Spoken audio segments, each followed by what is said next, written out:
Los Evangelios para sanar. Alejandro Jodorowsky. Capítulo 5. La visita de los pastores. Y volvieron los pastores glorificando y alabando a Dios. Esta frase es bella. Los pastores, que son analfabetos, llegan al pesebre, ven al recién nacido y retornan cantando la gloria de Dios. Han comprendido, pues, sin letra escrita. Han comprendido por la mirada, por el contacto directo. El bebé no habla todavía y sin embargo lo han visto y esto les basta para descubrir la verdad que portan en su interior.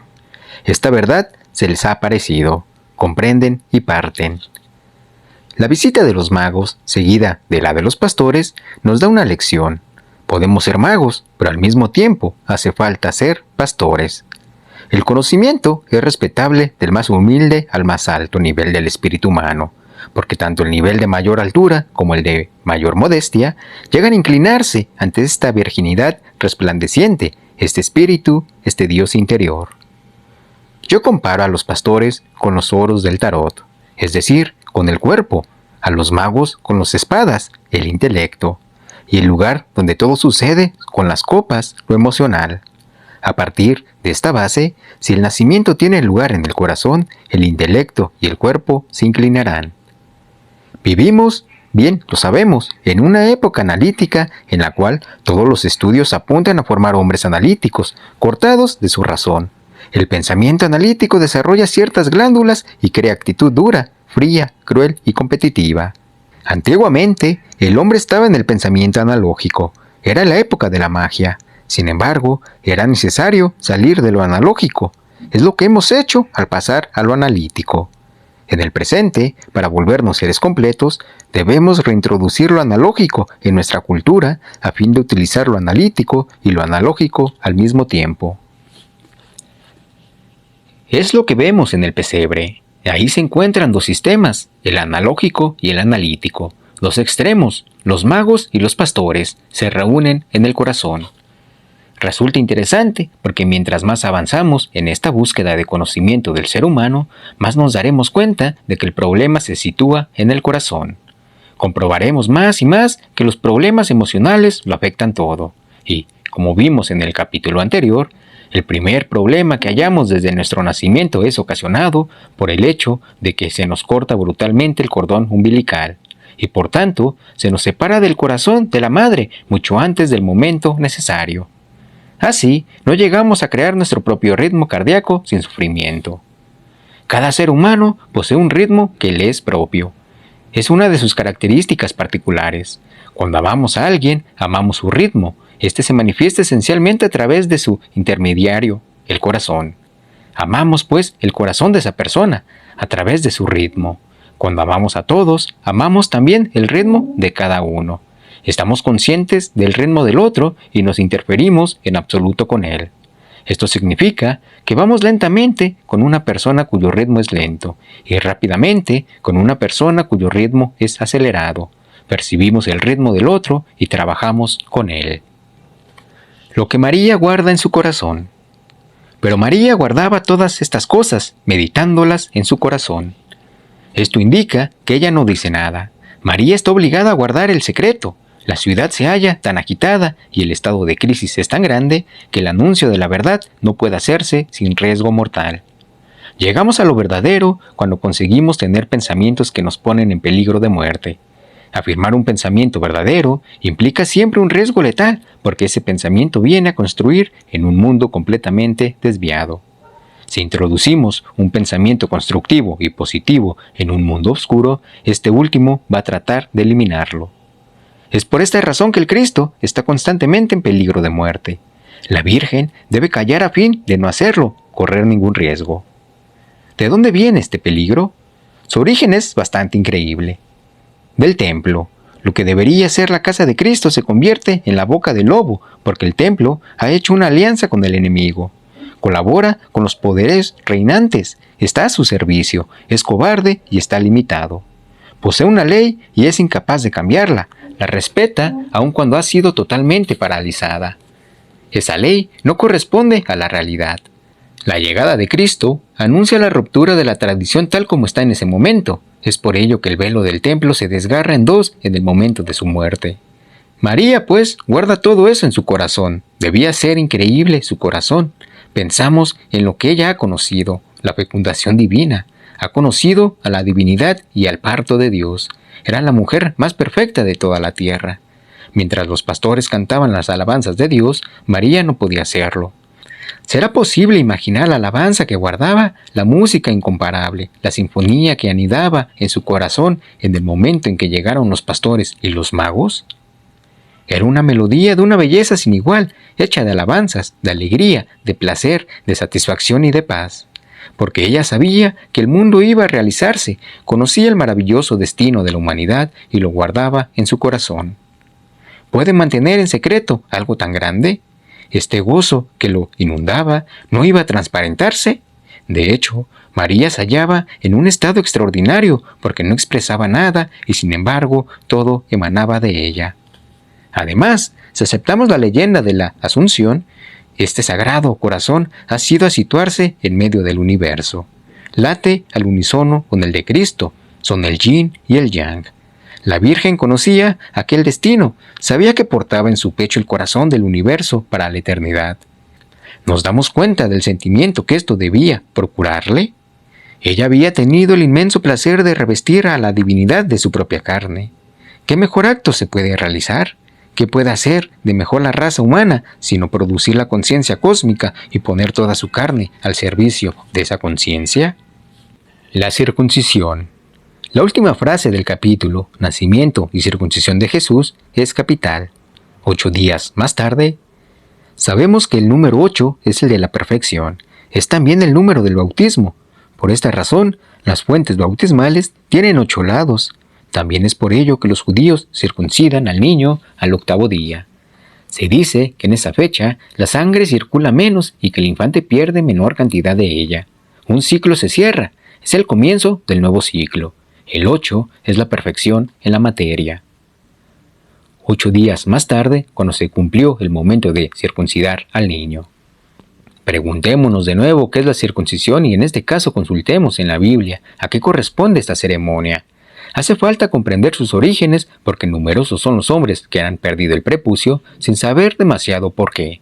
Y la mujer también debe conocer la significación de esta ceremonia. Cuando el diluvio sumerge a la tierra, Dios castiga su creación. Todos los hombres, salvo Noé y los suyos, parecen ahogados.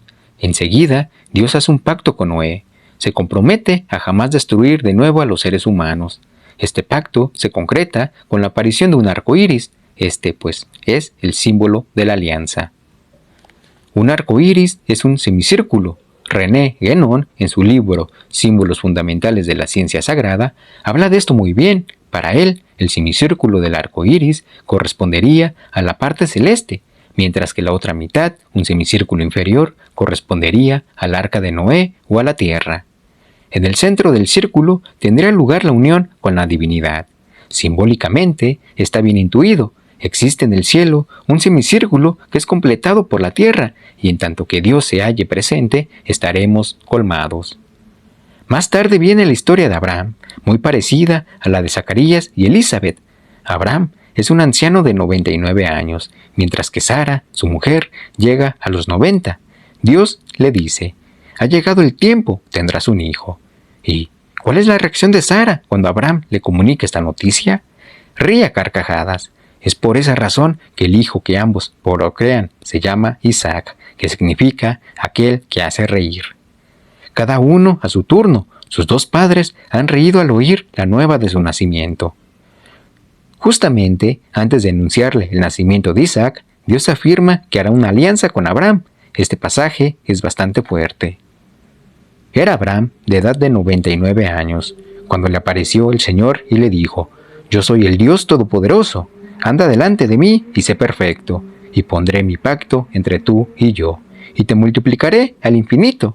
Entonces Abraham se postró sobre su rostro.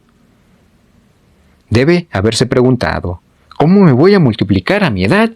Y Dios habló con él diciendo, he aquí mi pacto es contigo, es decir, he aquí lo que haré por ti. Tú serás el padre de una multitud de naciones, y no se llamará más tu nombre Abraham, sino que será tu nombre Abraham, porque te he puesto por padre de una multitud de naciones, y te multiplicaré en gran manera, y haré naciones de ti, y reyes saldrán de ti. Es el anuncio del Cristo, pues que su linaje viene de Abraham. Es también el anuncio de la circuncisión de Cristo. Y estableceré mi pacto entre yo y tu descendencia, después de ti y sus generaciones, por pacto perpetuo, para ser tu Dios y el de tu descendencia después de ti. Y te daré a ti y a tu descendencia después de ti la tierra en que moras, toda la tierra de Canaán en heredad perpetua, y será el Dios de ellos. Dijo de nuevo Dios a Abraham: en cuanto a ti, guardarás mi pacto, tú y tu descendencia después de ti por sus generaciones. Este es mi pacto, que guardaréis entre yo y vosotros, y tu descendencia después de ti. Será circuncidado todo varón de entre vosotros. Circundaréis, pues, la carne de vuestra excrescencia. Esto es, vuestro prepucio. Y será por señal del pacto entre yo y vosotros, y de edad de 8 días será circuncidado todo varón entre vosotros por vuestras generaciones, el nacido en casa, y el comprado por dinero a cualquier extranjero que no fuera de tu linaje. Debe ser circuncidado el nacido en tu casa, y el comprado por tu dinero, y estará mi pacto en vuestra carne por pacto perpetuo, y el varón incircunciso, el que no hubiere circuncidado la carne de su excrescencia, su alma será cortada de la de su pueblo, ha violado mi pacto. En este pacto o alianza, estar incircunciso entrañaba la exclusión del pueblo. Circuncidar a Cristo tiene por objetivo, pues, el no excluirlo del pueblo. Entonces tomó Abraham a todos los siervos nacidos en su casa, y a todos los comprados por su dinero, a todo varón entre los domésticos de la casa de Abraham, y circuncidó la carne de su excrescencia en aquel mismo día, como Dios le había dicho. Extraña escena. Mientras Abraham afila los cuchillos, todos los hombres esperan el momento fatídico temblando de miedo. Es presumible que temblaban. Actualmente, cuando se circuncida a un adulto o a un niño, se les aplica anestesia general porque no es posible aplicarla localmente y resulta extremadamente doloroso. Además, es un acto sangriento que genera miedo. ¿Nos damos cuenta de lo que representa para un hombre adulto hacerse cortar un pedazo de su sexo? Aunque esto es impresionante y muy sangriento, Abraham corta el prepucio de todos los varones de su casa, solo resta el propio. Abraham. ¿Lo habrá ayudado a alguien? A mi parecer, él mismo tira de su prepucio y luego hace una incisión a lo largo. Después, corta alrededor de su sexo para desprender la carne. De cualquier modo, lo haya hecho solo o con auxilio de alguien, sangra en abundancia. Los riesgos de infección eran importantes, pero él tenía fe. La circuncisión del sexo.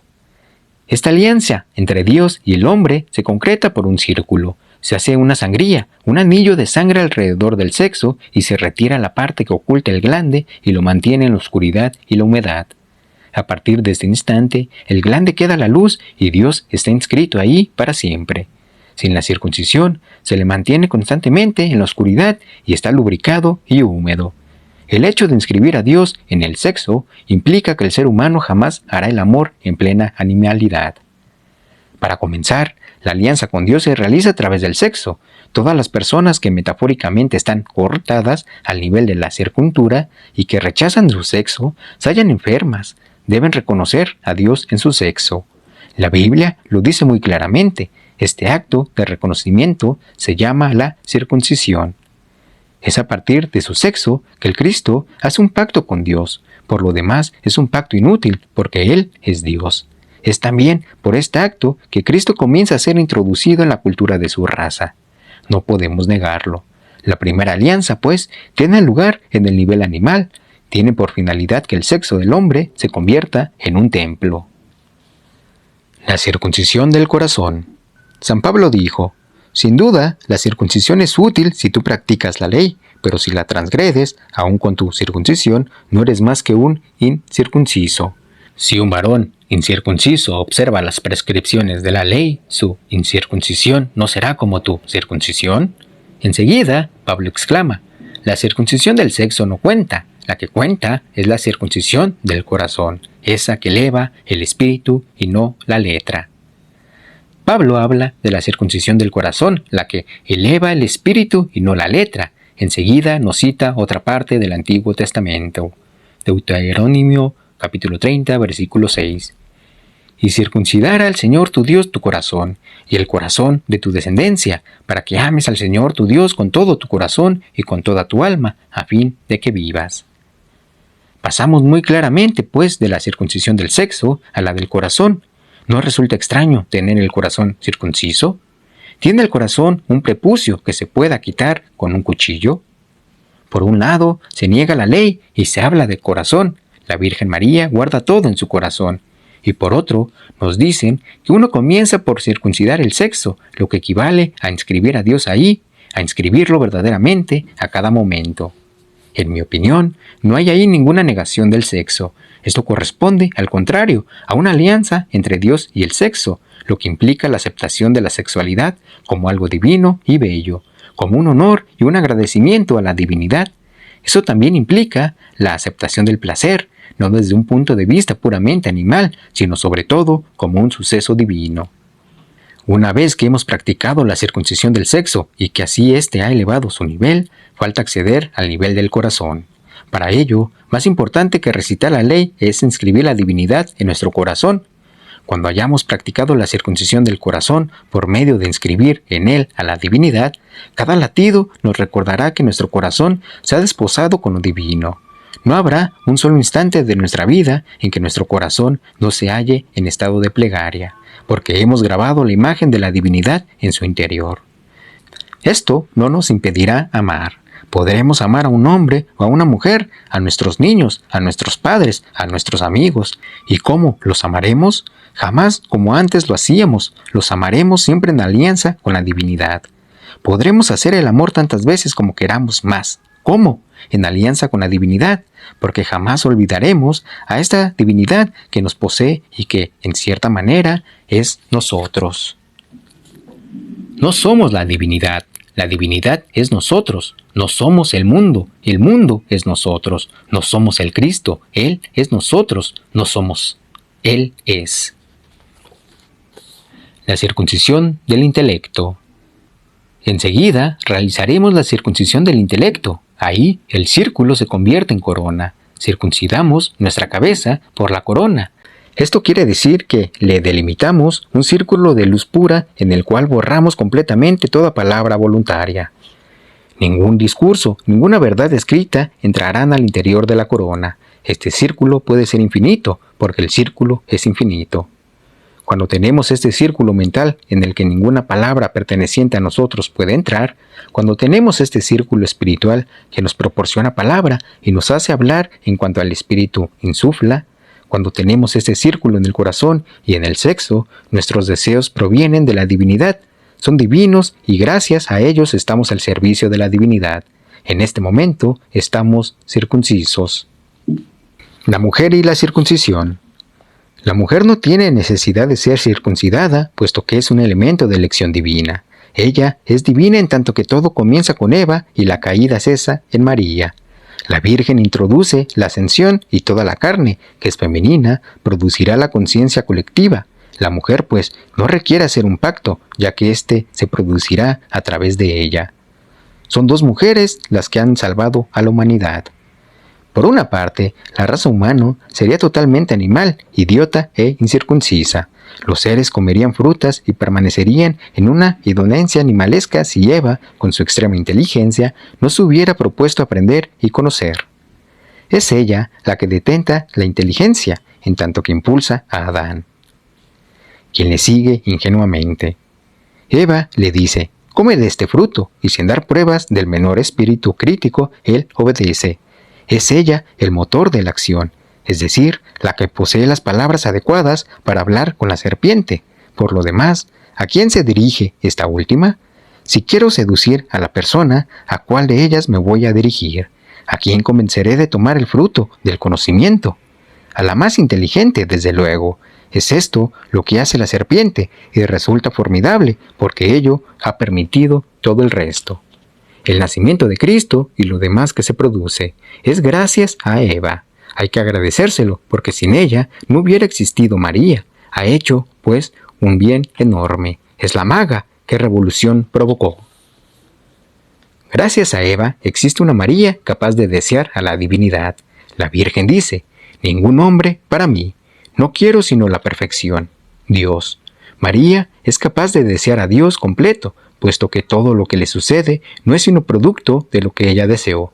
María es una figura colosal. Eva no tiene miedo, se vuelve contra Dios, es capaz de desafiarlo y desobedecerlo. Es un espíritu fuerte, mientras que Adán tiembla de pavor desde que Dios aparece y le pide cuentas. Se apresura a acusar. No fui yo, ella me obligó a hacerlo. Adán acusa, es débil. Eva acepta. ¿Y a quién se castiga prediciéndole el dolor? Multiplicaré en gran manera los dolores en tus preñeces, en razón de tu desobediencia. Con dolor darás a luz los hijos. A Eva es ella quien se le maldice. Sin embargo, inmediatamente antes se le anuncia que habrá de aplastar a la serpiente. La serpiente te morderá en el talón y tú la aplastarás. Esto quiere decir que ella va a aplastar el pecado. ¿Cómo? Al convertirse en María, es decir, al hacer lo que debe. En primer lugar, Eva hará frente al Padre, lo desobedecerá y desafiará. Comerá del fruto del conocimiento, después será expulsada del Edén. Sin embargo, Eva continuará, procreará, vivirá, se reproducirá, incluso con sus propios hijos, puesto que ella es la única mujer. Toda la humanidad nacerá del incesto, y Eva continuará, enseguida, de caída en caída. Comenzará a elevarse, a hacerse más y más consciente hasta el momento en que vuelva transformada en María. Esta última es la verdad. Eva se transforma en María y al hacerlo así, la humanidad conoce la verdad. Si poseemos una conciencia, es gracias a Eva. En el momento en que María llega, nadie es puro salvo ella. María aparece en la cumbre. Nos encontramos de nuevo con una mujer que posee un corazón y que está completamente circuncisa. Su sexo, su corazón y su cabeza lo están porque ella ha grabado a Dios en cada célula de su cuerpo. No hay una sola célula que no esté grabada de tal forma. La divinidad está inscrita en sus óvulos, en su clítoris, en su vagina, en sus ovarios, en su pubis, en su ano, en el líquido que lubrica su sexo. Cuando ella piensa en la divinidad, ésta se halla allí, en el interior de María. En efecto, la divinidad está completamente presente en el placer que María experimenta cuando es envuelta en el huevo de sombra. Recibe el bang energético completo en el curso del cual, con un placer increíble, Dios la ha fecundado, atraído por esa carne tan pura y tan bella. María tiene el poder de absorber completamente a lo divino. Mientras más le otorga la divinidad, más absorbe la Virgen. Abre su vientre, recibe sin resentir miedo.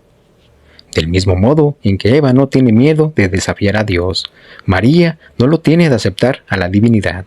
Son dos situaciones paroxíticas de cuya fuerza debemos estar conscientes. He ahí por qué, de entrada, la mujer está circuncisa, y como lo está, solo se puede hablar de alianza a través de ella. Obedece sin descanso, porque espera su hora. Es tan anónima como la divinidad. El Cristo y la circuncisión. ¿Qué podemos decir de la circuncisión de Cristo? ¿Qué necesidad tiene de pasar por un acto semejante? Según el mito, este acto es perfectamente inútil porque Él es la divinidad. ¿Por qué debe hacer una alianza si Él mismo es la alianza? Imaginémonos cuán salvaje es este acto en lo que a Cristo concierne. Imaginémonos la circuncisión de este bebé que está completamente consciente. ¿Qué quiere decir esta historia? Se le retira un pedazo de su carne, una porción divina. Así como quisiera beber un vaso de la sangre que se ha vertido del costado de Cristo, también me gustaría tener en casa su prepucio, esta carne tan perfecta que, de súbito, ha sido separada de su cuerpo. Ese pequeño fragmento de piel es invaluable, vale más que todos los tesoros de las iglesias, todas las esculturas, todas las obras de arte, todos los diamantes y todo el oro del mundo. Es una reliquia de un valor inigualable. Para comenzar, esta circuncisión indica que el Cristo tenía un sexo, no podemos negarlo. Hay quien lo pone sin duda, sin embargo, lo tenía. Se borra de su historia lo que hizo entre los 12 y los 30 años. Quedan así eliminadas su pubertad y su vida sexual. Debemos plantearnos este cuestionamiento. ¿Tuvo o no tuvo una vida sexual? Paso a paso abordaremos este tema. Vamos a proponerlo porque lo que se suele borrar es precisamente la época en que su pubertad apareció y el momento en que debió o no realizarse sexualmente. Sea como fuera, María, José y Jesús se presentan a la circuncisión. ¿Por qué? Porque toda esta historia debe tener lugar entre el pueblo elegido. Según la tradición de este, era necesario hacer sacrificios. El primero consistió en fajar al niño. El segundo sacrificio fue prestarse a la circuncisión, puesto que este es una alianza con Dios. Cristo no tenía necesidad de hacer una alianza consigo mismo. Plena de humildad, esta santa familia aceptó plegarse a las convenciones que se habían vuelto inútiles, ya que la nueva alianza estaba ahí. Él era la nueva alianza.